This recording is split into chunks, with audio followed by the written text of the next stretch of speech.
This is a pocket change blue puzzle, and the goal of it is to remove the coin. This puzzle was designed by Brian Kren and made by Puzzled by Piker.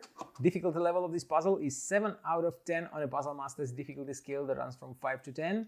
And if you like the pocket change blue and you want to buy it, go to puzzlemaster.ca and hit the subscribe button to access more videos from Puzzle Master. The pocket change blue is a 3D printed puzzle. It is quite well made and it looks like a cylinder. There is a coin hidden right here and there is a button on top. And that's all. There are no other moving parts, just this button.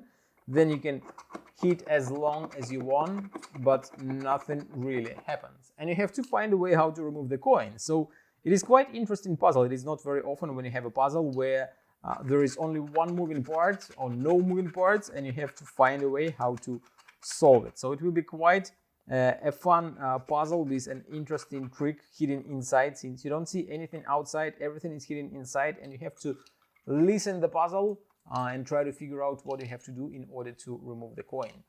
If you like the pocket change blue and you want to buy it, go to puzzlemaster.ca.